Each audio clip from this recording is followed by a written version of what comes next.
कुछ समय बाद और कहीं लगाई वो जाती है। जिस समय धान की बेल रूपी बेटी माँ और पिता उसको पाल पोष करके बड़ा कर देते हैं, उसी बेटी को मेरे मित्रों अपने हाथों से विदा कर देते हैं। क्या संसार की ऐसी कोई माँ है कि अपनी बेटी की विदाई प्रसन्नता से कर पाती हो? कोई भी माँ? अरे मेरे मित्रों, मैया रो देती है। क्यों? क्योंकि माँ को बेटी अधिक होती है और पिता को पुत्र अधिक होता है। पिता की आत्मा के रूप में बेटे का जन्म होता है। आत्मनव चाहते पुत्र, अपने घरों में देख लेना विचार करके। और माँ को बेटी अधिक होती है। कितना भी धन दे दे पिता, कितनी भी संपत्ति दे दे, लेकिन उसके बदले में कोई भी पिता और कोई भी माँ अपनी बेटी की विदाई प्रसन्नता से नहीं कर पाते। तभी तो मेरे बच्चों मुझे कहना पड़ गया, भैया यहाँ ध्यान दो थोड़ी। अबे आप ताकि मिला पैसा की नहीं होता कर, थोड़ी सुनो हमका, थोड़ी तब तो ध्यान दे तो एकदम चाहे जितना भी धन दे दिया जाए, चाहे जितनी भी संपत्ति दे दी जाए, लेकिन कोई भी माँ और कोई भी पिता अपनी बेटी की विदाई प्रसन्नता से नहीं कर पाते। मैंने यहाँ तक देखा है, विचार कर ले आप लोग, कि बेटी को चाहे वो सब कुछ दे दो, चाहे जितना धन दे देना, चाहे जितनी संपत्ति दे देना, क्या उसके बदले में आप लोग अपनी बेटियों की विदाई प्रसन्नता से करती है? तो बेटी को चाहे वो सब कुछ दे दो, पर दिल में संतोष नहीं होता। क्या होता है?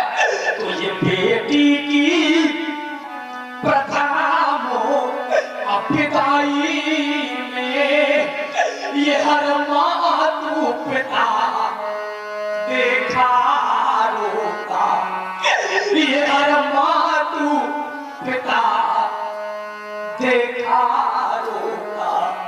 हर एक माँ रो देती है, हर एक पिता रोता। अरे जिस समय भाई अपने हाथों से उठा करके और अपनी बहन को डोली में बैठाता है, तो मेरे बच्चों भाई तभी तो आज कहना पड़ गया कि जो मां न रोवे, यहाँ पर हर एक बैठी हुई मां आज अस्त बर्बाद कर रही है। हर एक पिता रो रहा है, और जो मां न रोवे, जो पिता न रोवे, उनके लिए हम कहा करते हैं कि उस मां ने अपनी उदर से कन्या को जन्म ही नहीं दिया। जो पिता न रोवे, उस पिता ने अपने हाथों से बेटी का पालन पोषण नहीं किया। तभी तो मुझे कहना पड़ा कि जिसने यह कन्या अरे जाई ही नहीं, जिस मां ने अपनी उदर से कन्या को जन्म ही नहीं दिया, जिस पिता ने अपने हाथों से बेटी का पालन पोषण ही नहीं किया, वो पिता, वो मां बेटी के सुख और दुख को क्या कर सकता है? तो जिसने यह कन्या अरे जाई ही नहीं, वो कन्या का दुख क्या जाने। और जिस पैर बीमारी अरे फटी ही नहीं, तो वो पीर है भलाई। अरे जिसके जीवन में कभी कोई कष्ट नहीं आया, वो दूसरे के कष्टों को क्या जान सकता है? जिस पिता ने अपने हाथों से बेटी का पालन पोषण ही नहीं किया, वो पिता, वो माँ बेटी के सुख और दुख को क्या जान सकती है? अन्यथा विचार कर लेना बैठी हुई माताओं, जिस समय मैया अपनी बेटी को पाल पोष करके बड़ा कर देती है, तो मैं किसी एक माँ की बात नहीं कर रहा, संसार की प्रत्येक एक माताओं की बात कह रहा हूं। मैया अपनी बेटी से कहा करती है, और क्या कहती है मैया? आप लोग मेरे एक एक शब्दों से जोड़ने का प्रयास करेंगे। जिस समय बेटी सयानी हो जाती है, तो मैया कहा करती है कि एक दिन ये माँ बेटी कि तुमको भी मां बनना होगा और बेटी की प्रथम विदाई में एक दिन सबको रोना होगा। और जो मां न रोवे, जो पिता न रोवे, उनके लिए हम कहा करते हैं कि जिसके नैनों में नीर नहीं, अरे जिनके नेत्रों से जल ही ढल चुका है वो क्या सुखपात करेंगे। अन्यथा पड़ोस की जब बेटी की विदाई होती है और जिसके घर में सयानी बेटी होती है तो मां रो देती है कि एक दिन मेरी बेटी भी मेरा घर छोड़ के चली जाएगी। तो जिसके नैनों में नीर नहीं, वो नीर बहाना क्या जाने, और जिसके उर में है वो पीर नहीं, वो पीर परा क्या जाने। जिसके जीवन में कभी कोई कष्ट नहीं आया वो दूसरे के कष्टों को नहीं जान सकता। अन्यथा मैया तो बेटी को गोद में बैठाती ही नहीं है, बार बार अपनी बेटी को गले से लगाया करती है। और क्यों कहती है, बेटी जिस समय तुम मेरे गले से लग जाती हो तो मेरे हृदय को सांत्वना मिल जाती है। एक बार नहीं, दो बार नहीं, चार बार नहीं, अरे वो हो बहुरी बहुरी, बार बार मैया अपनी बेटी को गले से लगा लिया करती है। अरे वो हो बहुरी बहुरी अपने दय महातारी, बार बार मैया अपनी बेटी को गले से लगाती है और निहारती है, अपनी बेटी को देखती है, कहती है वाह बेटी तेरा जीवन कैसा है, जन्म से लेकर के तुझे मृत्यु तक पराधीन रहना पड़ेगा। जब तक बेटी अपने पिता के यहाँ रहती है, पिता किसी भी जगह पर उसका पानी घर संस्कार कर दे, बेचारी गूंगी बहिरी सी और अपने घर को छोड़ करके उस घर को अपना लेती है। कभी ये नहीं कहती कि पिताजी बाबा को नहीं जाओ, ऐसा बेटी का जीवन होता है।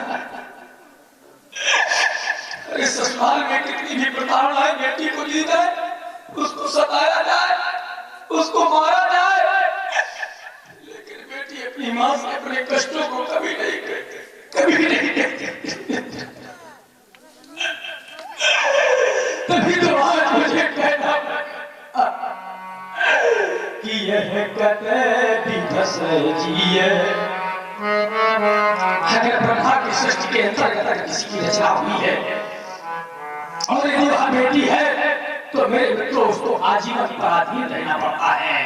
यह कतई धस जिए और यह नारी ये जगमाही तो यह पराधीन, यह पराधीन तो सपने हो सुख है वो नाही, यह पराधीन। संसार में अगर कोई पराधीन है तो सिर्फ बेटी पराधीन है। जब तक बेटी अपने पिता के यहाँ रहती है तो पिता के अधीन रहती है। पिता किसी भी जगह पर उसका पानी घर संस्कार कर दे, बेचारी भूखी बहरी सी और अपने घर को छोड़ कर उस घर को अपना लेती है। और वही बेटी जब उसका पानी घर संस्कार हो जाता है तो अपने सारे जीवन का सुख, सारे जीवन का दुख अपने पति चरणों में समर्पित कर देती है वो बेटी। और वही बेटी जब मां बन जाती है तो मां के स्नेह प्रेम को तो आप लोगों ने सबने देखा होगा कि सभी मां वाले, मेरे मित्रों, मां भूखी सो सकती है लेकिन अपने पुत्रों को भूखा नहीं देख सकती है। तभी तो कहना पड़ गया कि यह पराधीन तो सपने हो सुख है वो नाही, क्योंकि यह कतई धस जिए।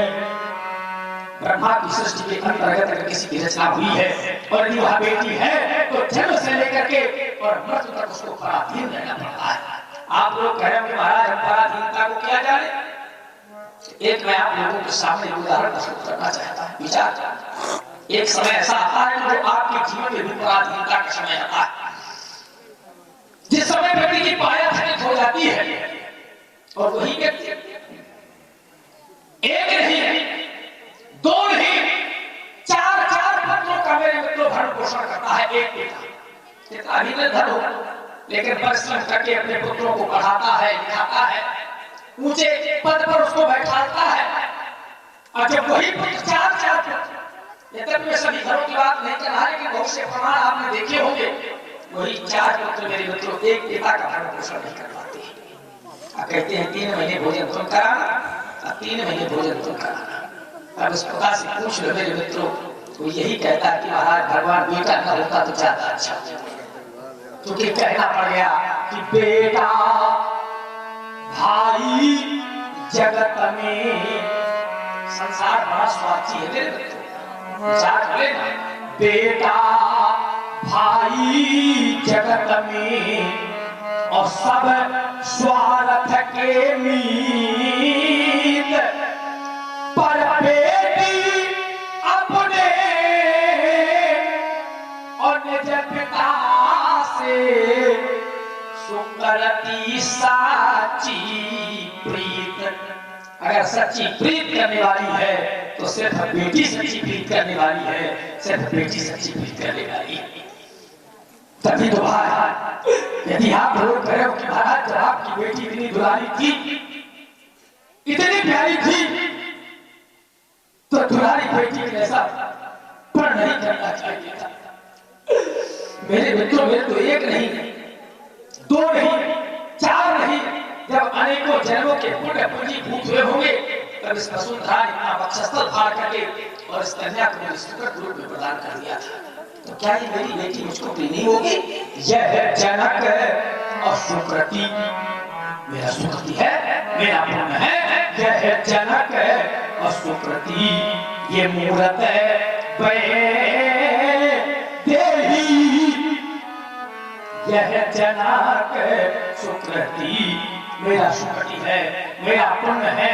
यदि तो आज मैं कहना चाहता हूँ कि हमारी राजा बेटी बहुत दुलारी रही है, बहुत प्यारी रही है।